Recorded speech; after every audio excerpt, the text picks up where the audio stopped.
Have you heard of a man from the Bible named Jonah? Today we will examine his experience with disobedience of God. Many of us have a hard time obeying God's instruction.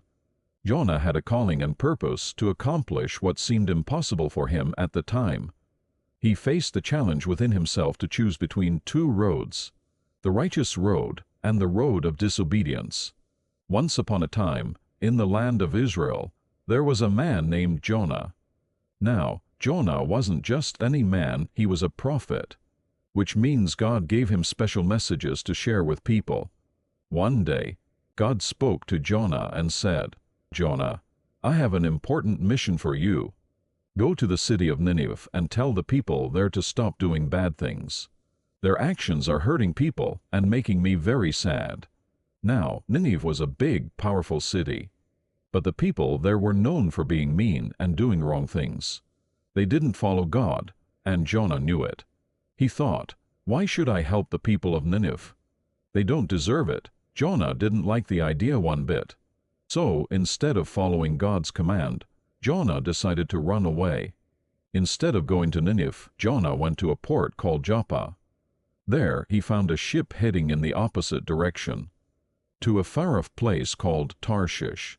Jonah thought, "If I go far, far away, maybe God won't make me go to Nineveh."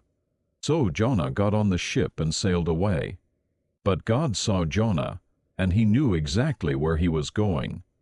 And because God loved Jonah and wanted him to do what was right, he sent a mighty storm, a storm so strong that the ship was tossed up and down, and the sailors were terrified. They thought the ship was going to break apart. The sailors began to pray to their gods and throw things overboard to lighten the load. But while all this was happening, Jonah was down below, fast asleep. The captain found him and shook him awake, saying, "Wake up! How can you sleep through this storm? Pray to your God and ask him to save us." The sailors realized someone on board had done something wrong to cause this storm. So they cast lots, a kind of old way to see who was responsible. The lot fell on Jonah, and they all turned to him. Jonah admitted, "I am a Hebrew, and I worship the Lord, the God of heaven, who made the sea and the dry land. I was trying to run away from him, but I can't." The sailors were shocked and asked him, "What should we do to stop the storm?" And Jonah told them, "Pick me up and throw me into the sea, and the storm will stop." The sailors didn't want to do this, but the storm kept raging. So, after praying for forgiveness, they gently tossed Jonah into the sea. And as soon as they did, the storm stopped, and the waves became calm. The sailors were amazed and began to worship God.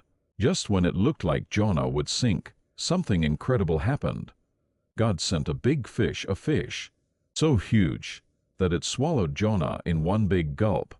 Jonah was now in the belly of the fish, and it was dark and squishy and probably very smelly. But Jonah was safe. For 3 days and 3 nights, Jonah stayed inside the fish.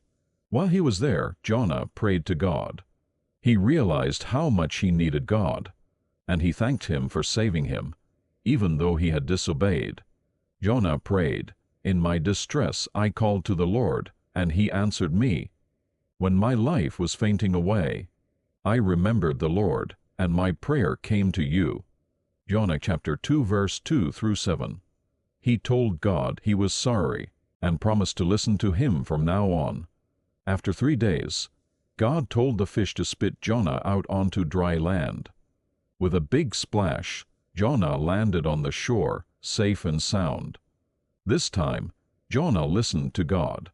He got up, brushed himself off, and headed to Nineveh. Nineveh was such a huge city that it would take 3 days just to walk across it. As Jonah walked through the city, he called out, "In 40 days, Nineveh will be destroyed if you do not change your ways." Jonah's voice echoed through the streets, and the people of Nineveh stopped and listened. And a surprising thing happened. The people of Nineveh believed Jonah's message. They decided to stop doing wrong things and prayed to God, asking for forgiveness. The king of Nineveh even stepped down from his throne, put on wrath, uncomfortable clothes, called sackcloth, and sat in ashes, which was a way to show he was really sorry. The king made a proclamation, "Let everyone fast and pray to God. Let us turn from our evil ways, so that God might have mercy on us." And when God saw how sorry they were, he decided not to destroy Nineveh. He showed them mercy because of their humble hearts. Now, you would think Jonah would be happy, but instead Jonah was upset. He said to God, "I knew it. I knew you are a gracious and compassionate God, slow to anger and abounding in love." Jonah didn't think Nineveh deserved God's mercy, and he felt angry. So Jonah left the city and sat down outside to see what would happen. God decided to teach Jonah a gentle lesson. He made a leafy plant grow up to give Jonah some shade, which made Jonah happy. But the next day, God sent a worm to eat the plant, and it withered away. Then God sent a hot wind, and Jonah felt very uncomfortable. God spoke to Jonah and asked, "Do you have a right to be angry about the plant?" Jonah said, "Yes, I am so angry I could die." Then God said, "You cared about this plant, though you did nothing to make it grow. Shouldn't I care about the great city of Nineveh, where there are more than 120,000 people who do not know their right hand from their left?" In that moment, Jonah learned that God's love and mercy are much bigger than we can imagine. God loves everyone and wants everyone to have a chance to do what's right. The God's love and forgiveness are for everyone. Just like the people of Nineveh, God gives us all a chance to turn away from wrong things and come back to Him.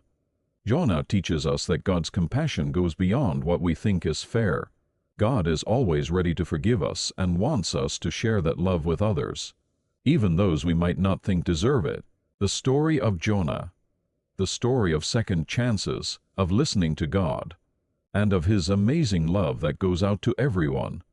Remember, no matter where you are or what you've done, God's love is there for you, just as it was for Jonah and the people of Nineveh. Until next time, may you feel God's love and peace with you every day.